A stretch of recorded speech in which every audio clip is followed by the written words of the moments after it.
Hello दोस्तों, मैं हूं सुधांशु कुमार और आपका स्वागत है हमारे YouTube channel VVI topic for checkboard पर। तो दोस्तों, आज हम लोग बात करने वाले हैं क्लास 12th के हिस्ट्री पार्ट 1, जिसका नाम है ईंटें मनके तथा अस्थियां के बारे में। जी हाँ दोस्तों, तो हम लोग इस चैप्टर में आज पढ़ने वाले हैं हड़प्पा सभ्यता के बारे में। हड़प्पा सभ्यता के बारे में इस चैप्टर पर दोस्तों मेन 2 चीज़ पढ़ना होता है। ऐसे तो बहुत सारा चीज़ पढ़ना होता है, बहुत सारा पॉइंट्स है, लेकिन इस चैप्टर का जो मेन टॉपिक है वो है हड़प्पा सभ्यता और एक मोहनजोदड़ो। तो दोस्तों, इस वीडियो में हम लोग जानेंगे हड़प्पा सभ्यता के बारे में। तो देखिए दोस्तों, इस वीडियो में हम लोग जानेंगे कि हड़प्पा सभ्यता का खोज किस प्रकार से हुई थी, किसने किया था और कब किया था। और इस वीडियो में हम लोग ये भी जानेंगे कि यह सभ्यता कहाँ तक फैला हुआ है और इसका जो प्रमुख केंद्र बिंदु है वो कौन कौन सा है। प्लस इस वीडियो में हम लोग ये भी जानेंगे कि हड़प्पा सभ्यता के पूरा डिटेल्स है ना, हड़प्पा सभ्यता के बारे में पूरा डिटेल्स जानेंगे और इसके सामाजिक जीवन, यानी कि हड़प्पा सभ्यता का जो सामाजिक जीवन था वो किस प्रकार का था, इसके बारे में जानेंगे। और वीडियो के अंत में जानेंगे दोस्तों हम लोग कि हड़प्पा सभ्यता का जो पतन हुआ था वो कैसे हुआ था, किस कारणों से हुआ था और इसके पीछे जो है इतिहासकार क्या बताते हैं।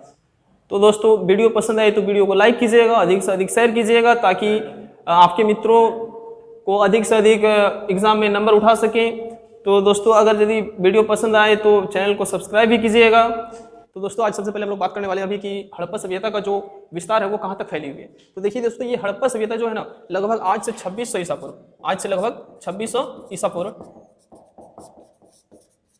एशिया के दक्षिण भाग में, दोस्तों एशिया के दक्षिण भाग में फैली हुई थी,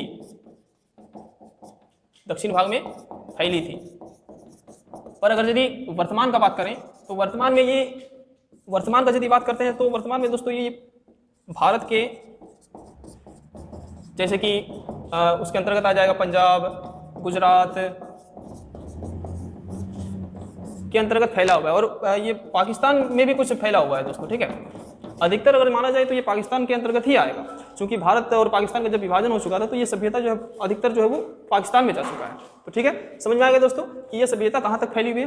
तो ये सभ्यता जो है दक्षिण एशिया के दक्षिण भाग में जो है फैली हुई थी, भाग जैसे पंजाब गुजरात में फैली हुई है और ये पाकिस्तान में भी फैली हुई है दोस्तों, ठीक है। अब हम लोग बात करेंगे कि हड़प्पा सभ्यता का जो है ना सिंधु घाटी सभ्यता भी कहा जाता है।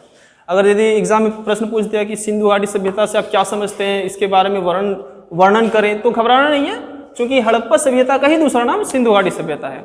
और हम लोग जानेंगे कि क्यों है, क्योंकि ये हड़प्पा सभ्यता जो है ना सिंधु नदी घाटों पर फैली हुई है। पूरा का पूरा ये सभ्यता जो है सिंधु नदी घाटों पर फैली है, ठीक है। इसलिए इसको हम लोग सिंधु नदी घाटी सभ्यता के नाम से भी जानते हैं, सिंधु घाटी सभ्यता के नाम से भी जानते हैं इस हड़प्पा सभ्यता को, ठीक है। तो अब अगला पॉइंट हम लोगों का आता है दोस्तों कि इस सभ्यता का जो खोज हुआ था वो किस प्रकार से हुई थी और किसने किया था और प्लस कब किया था। तो देखिए दोस्तों, इसको थोड़ा सा ध्यान से समझना पड़ता है हम लोगों को, तब जाकर के याद रहेगा। कि देखिए एक बार क्या हुआ था ना कि सर जॉन मार्शल, क्या नाम था, सर जॉन मार्शल, ठीक है। इसके नेतृत्व में एक बार दयाराम साहनी जी के द्वारा जो है हड़प्पा पर, कहां पर, हड़प्पा में, ठीक है, हड़प्पा में उत्खनन का कार्य शुरू हुआ था। उत्खनन का कार्य शुरू हुआ था, कब हुआ था, 1921 ईस्वी में। तो देखिए दोस्तों, यहाँ पर समझने वाली बात है कि सर जॉन मार्शल जी के द्वारा निर्देश दिया गया दयाराम साहनी जी को, ठीक है, और उन्होंने उत्खनन का काम शुरू किया, कब, 1921 ईस्वी में, क्लियर। अब देखिए हड़प्पा में सर्वप्रथम इसका उत्खनन शुरू हुआ था, इस कारण इसका जो नाम पड़ा है वो हड़प्पा सभ्यता पड़ा है, क्लियर।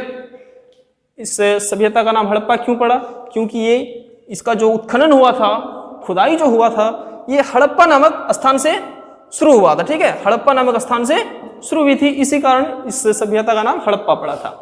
तो दोस्तों, अब हम लोग बात करने वाले हड़प्पा सभ्यता के बारे में, ठीक है। हड़प्पा सभ्यता का जो उत्खनन का जो कार्य हुआ था वो 1921 में हुआ था और इस उत्खनन के दौरान जो है बहुत सारा ऐसा अवशेष साक्ष्य प्राप्त हुआ है जिससे अनुमान लगाया जाता है कि यहाँ भी कुछ लगभग हजारों साल लाखों साल पहले कुछ एक सभ्यता रहा होगा, ठीक है।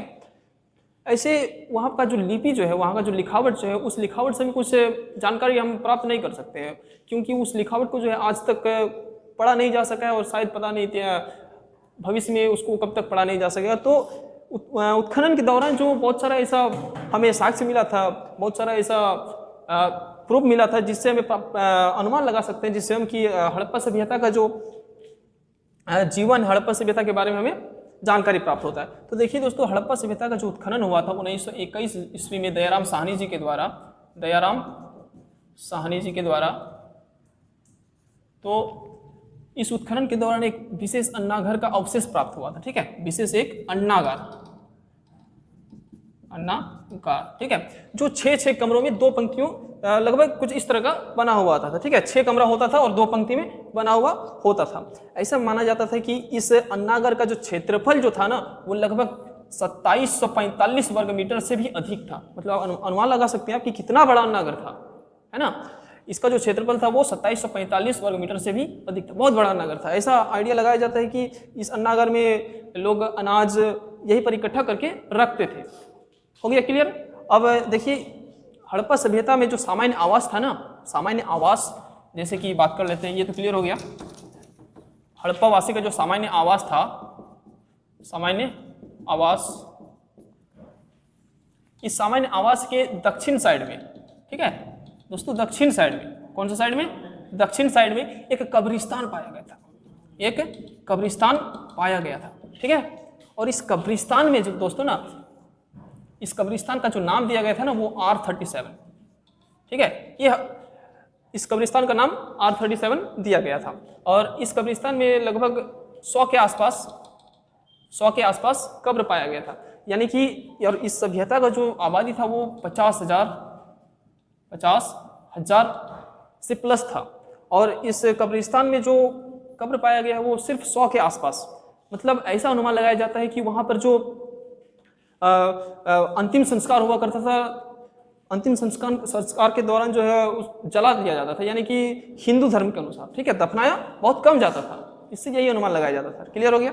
अब देखिए, हड़प्पा सभ्यता के खुदाई के दौरान बहुत सारा ऐसे आभूषण प्राप्त हुआ था, ठीक है, बहुत सारा आभूषण प्राप्त हुआ था। गेहूं हो गया, जौ हो गया, तिल हो गया, ठीक है, और बहुत सारा ऐसा अनाज का अंश पाया गया था, और सुई का अंश भी पाया गया था दोस्तों, सुई का अंश, ठीक है।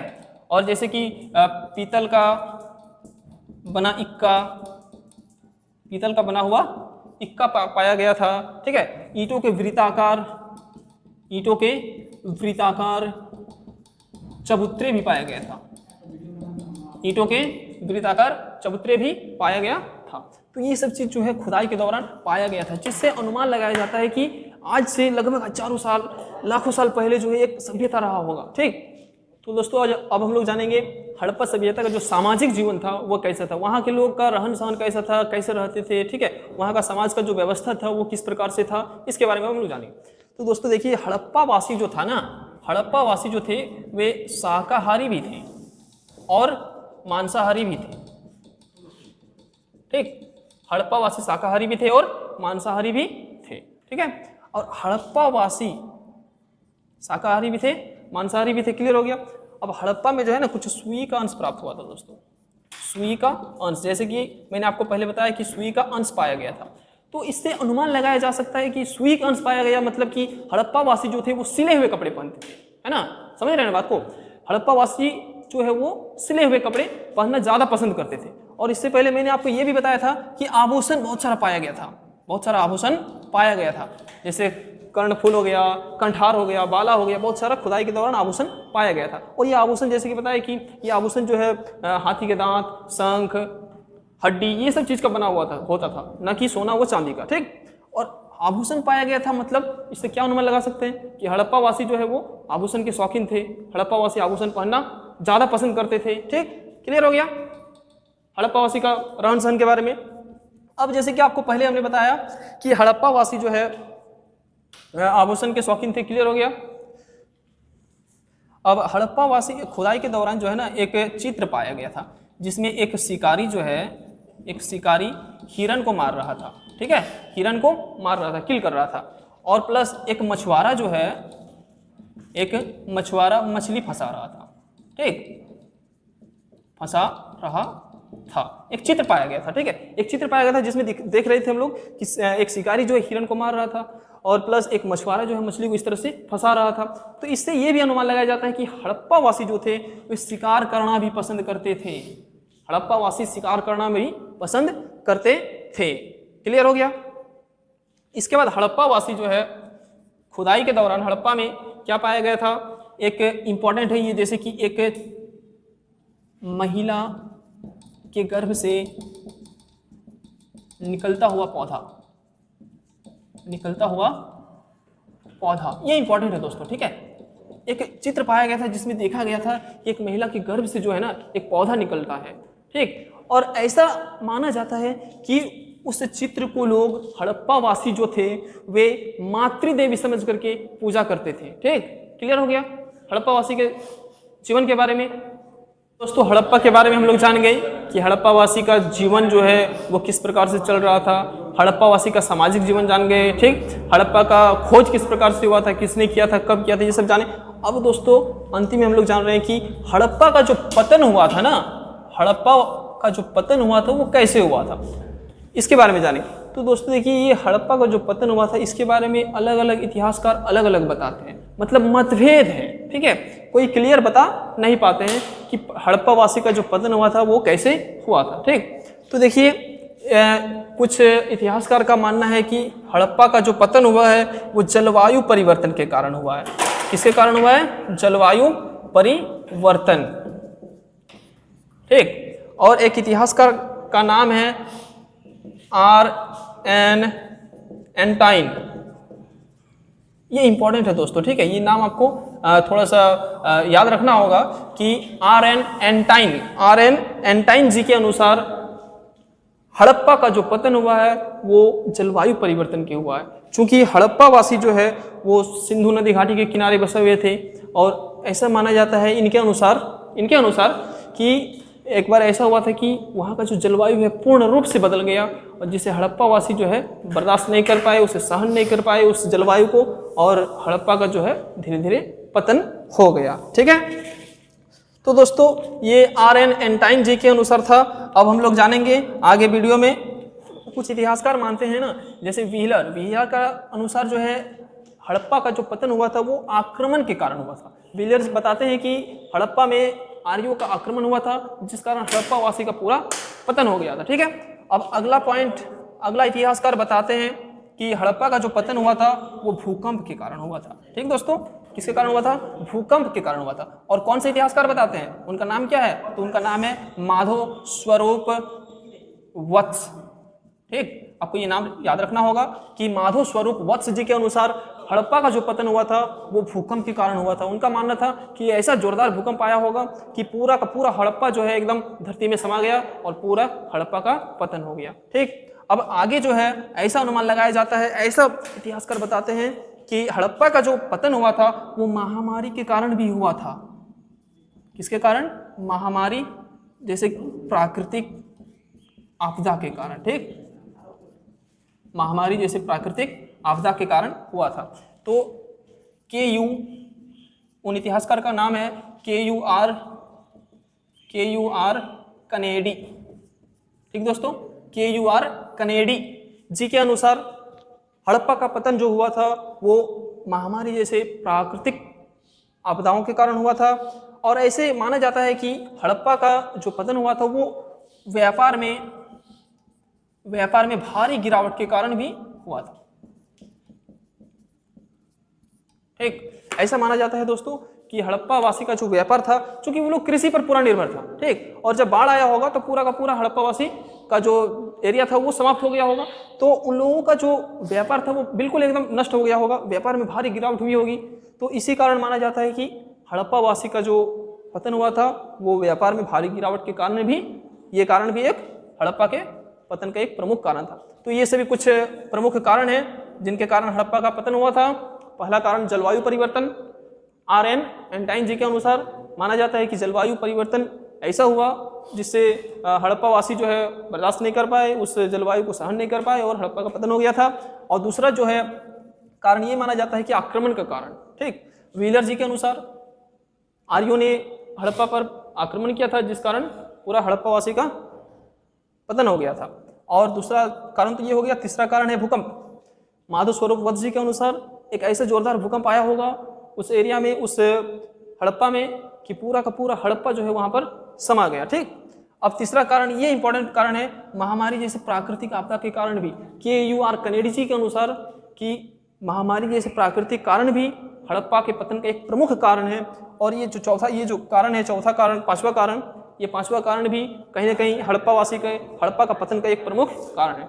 ठीक है दोस्तों, तो मिलते हैं फिर अगले वीडियो पर। अगले वीडियो पर हम लोग पढ़ेंगे मोहनजोदड़ो के बारे में, और प्लस इस प्रथम चैप्टर के वैसे सभी प्रश्न जो अधिकतर एग्जाम में पूछे जाते हैं, उन सभी प्रश्नों को मैं लेकर आऊँगा।